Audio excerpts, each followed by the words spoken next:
The person who developed the sensor, John MacArthur, he also installed the sensors in next to the Dornoch Pier. Dornoch Pier is here in where the star is. So this is Scotland that you're seeing. Probably doesn't look like it, but this is Scotland in detail. And the pier is in the middle of. Pier connects this humanity to the rest of the humanity. Most of the population is here. It's very sparsely populated here.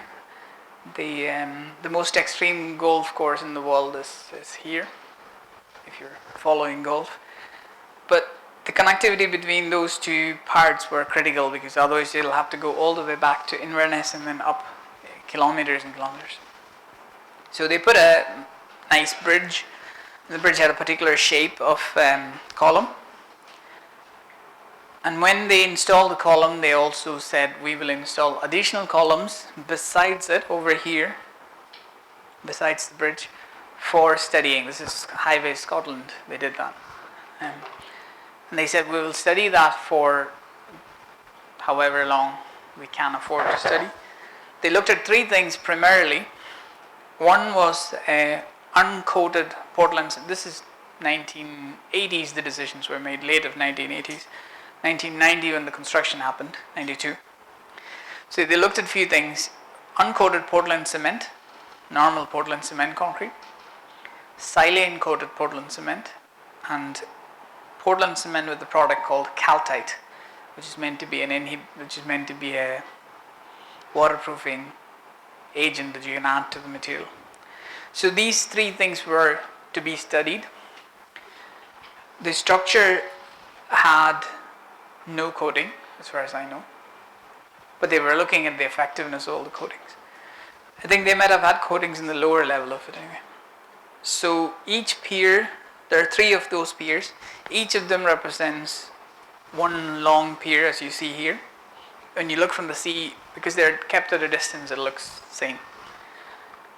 One line is Portland cement, in the middle is silane, the end is calcite.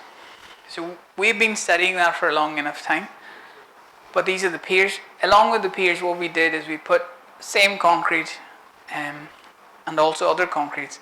We put these sensors in them.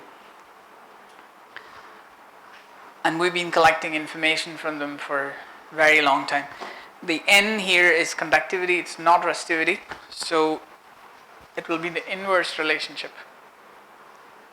Okay, don't know what happened. Highly likely the file is full.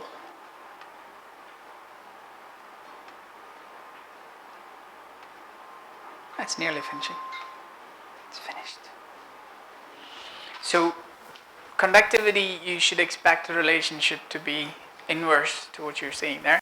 So I would expect the conductivity to reduce, resistivity to increase. It's timed, that's why.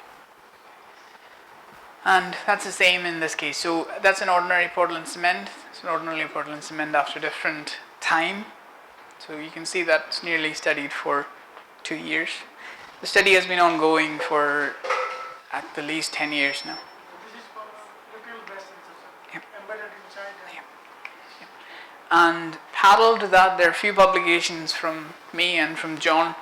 We drilled into the concrete and we've been collecting data and we've been publishing it.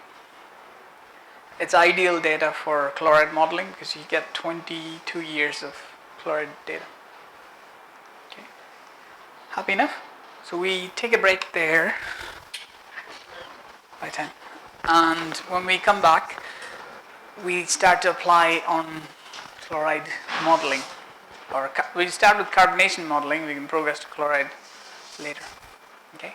So if you have your laptops or your mobile phones, we'll get them